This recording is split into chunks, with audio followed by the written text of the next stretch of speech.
Hello बच्चों, ये है कहानियों का पिटारा और देखते हैं आज के पिटारे में से कौन सी कहानी निकलती है। तो आज की कहानी है एक बच्चे अयान की, जो बहुत काइंड था और सबकी हेल्प करता था। तो सुने कहानी। एक बार एक बहुत ही प्यारा बच्चा था अयान। अयान बहुत काइंड था और सबकी हेल्प करता था। वो पढ़ाई में भी काफ़ी अच्छा था और रोज़ अपना होमवर्क और बाकी पढ़ाई अच्छे से करता था। पर अयान चल नहीं पाता था।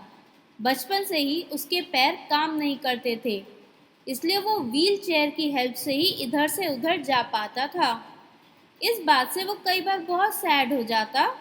जब वो बच्चों को भागते खेलते देखता तो उसका भी मन करता कि वो भी भाग सकता। उसके मम्मी पापा उसका मन रखने के लिए पूरी कोशिश करते। उसके साथ बोर्ड गेम्स खेलते, पजल्स बनाते और वो कंस्ट्रक्शन टॉयज भी काफ़ी एंजॉय करता था।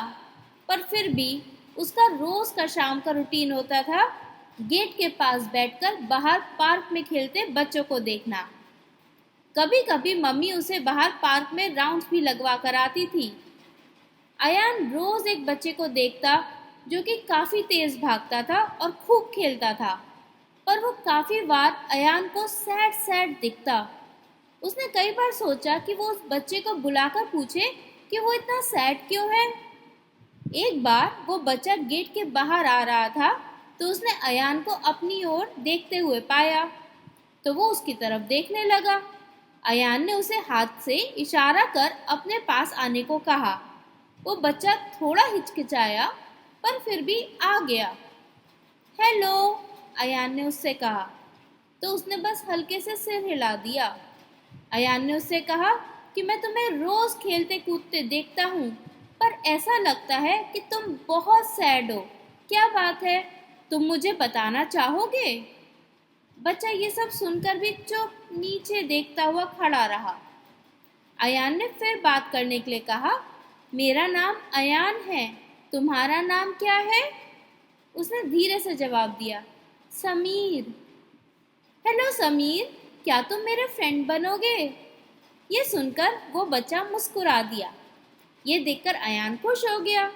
उसने कहा, अच्छा समीर, तुम कुछ खाओगे?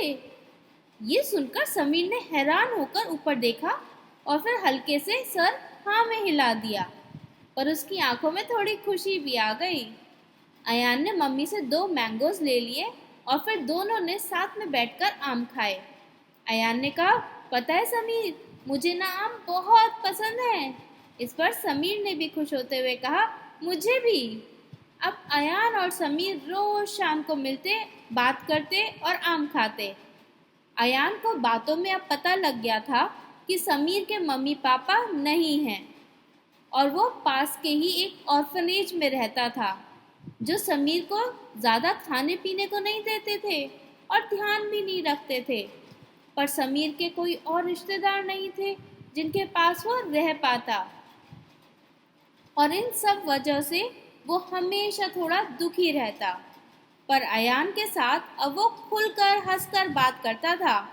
वो दोनों साथ में पढ़ते भी थे। अयान के मम्मी पापा को भी समीर बहुत अच्छा लगता। उन्होंने डिसाइड किया कि वो समीर के सेंटर में बात करके पता लगाएंगे कि क्या मामला है। उनके मन में था कि अगर समीर मान जाए तो वो समीर को अयान के भाई की तरह अपने पास ही रख लें। उन्होंने ये बात समीर से कही। ये बात सुनकर अयान और समीर दोनों ही बहुत खुश हो गए। वो तो पहले से ही एक दूसरे को भाई जैसा मानने लगे थे। अगले दिन वो लोग समीर के ऑर्फनेज पर बात करने गए।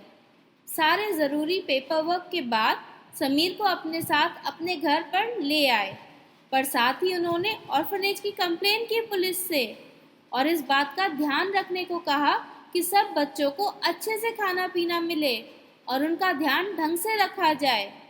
उन्होंने अपने जानने वाले सब लोगों को ऑर्फनेज के बच्चों की हेल्प करने के लिए भी कहा, ताकि बच्चों को और खुशी मिल सके। अब समीर और अयान बहुत खुश थे। दोनों मिलकर खूब एंजॉय करते। समीर को अब फिर से मम्मी पापा मिल गए थे और साथ में एक भाई भी। तो बच्चों, ये थी आज की कहानी। कैसी लगी ये कहानी? अब अगली कहानी कल सुनेंगे।